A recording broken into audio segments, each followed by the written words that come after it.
In this video, we're going to introduce the concept of complex impedance and then also derive the impedance of a resistor.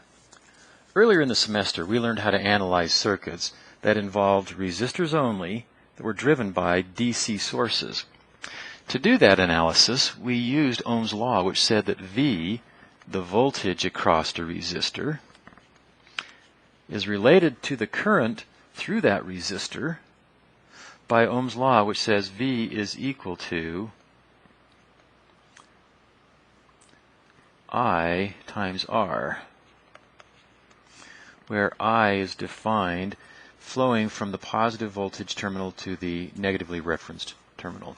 And in fact, we defined the R, the resistance of a device, as being the ratio of the voltage to the current. And when we did this, we saw that the nature of the voltage and current was the same as the nature of the source. The source was DC or constant, and the voltages and currents associated with each of these devices were also constant, in that they weren't, or meaning that they weren't varying in time. Our job in that analysis was to then determine what the currents and voltages were in each of those devices, and to do so, we used Ohm's law, and we also used Kirchhoff's laws, summing the voltage drops around a loop and the currents leaving a node. We were able to write equations that established the relationships between the different currents and voltages flowing through the circuit. We're now going to turn our attention to circuits that are driven not by DC constant sources, rather driven by sinusoidally varying sources. We're also going to be analyzing circuits that have, in addition to resistors, they will also have capacitors and inductors. The analysis that we're doing, as I mentioned before, is going to be valid for the steady state. What that means is that the source will have been applied to the circuit for a long enough time that any transients will have died out, and we have simply the circuit operating in its sinusoidal steady state mode. To analyze these circuits, we're going to find it useful to define a quantity that is analogous to resistance. We're going to call that quantity impedance and generally refer to it with a variable named Z.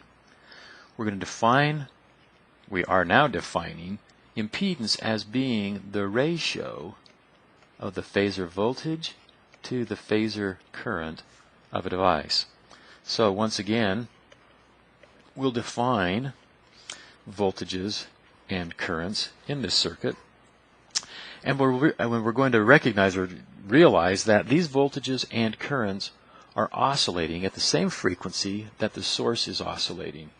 What that means is that you have currents going back and forth at the same frequency that the source is driving them back and forth. And the voltages will also be oscillating plus to minus at that same frequency. So the nature of each of these voltages and currents will be the same as the nature of the source, sinusoidal.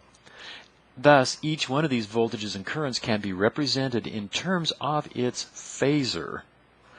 And impedance then is the ratio of the phasor representation of the voltage of a device divided by the phasor representation of the current.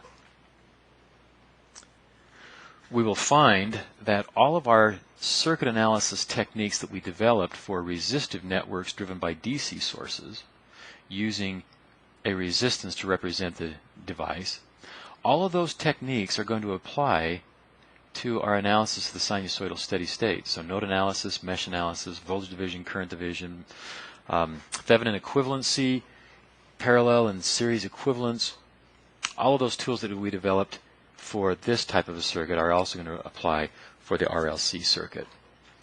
Now, let's start by developing or deriving the impedance for a resistor. To do so, we'll reference the voltage V with a current defined flowing from the higher voltage to the lower voltage reference. And we know from Ohm's law that V is equal to I times R. Now, let's just assume that I, we know it's sinusoidal, so let's say that I is of the form I sub m cosine of omega t plus some theta sub I. Where once again omega is the frequency at which the source is driving this circuit.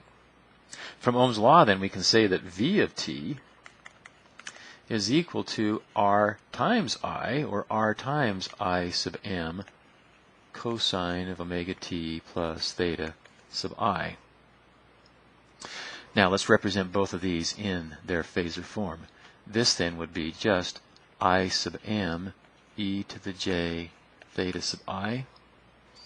And this would be then R times I sub m e to the j theta sub I. With those two phasor representations, we then can say that Z for a resistor is equal to phasor V over phasor I, which is equal to R I sub m e to the j theta sub I divided by phasor I, which is I sub m e to the j theta sub I. We notice that these terms cancel, and we're left with the impedance of a resistor being simply equal to the value of the resistance. In other words, in this phasor domain, or this impedance that represents a ratio of phasors, that ratio for resistors is just R. The impedance of a 10 ohm resistor is 10 ohms. We'll see that it's not quite that simple for inductors and capacitors.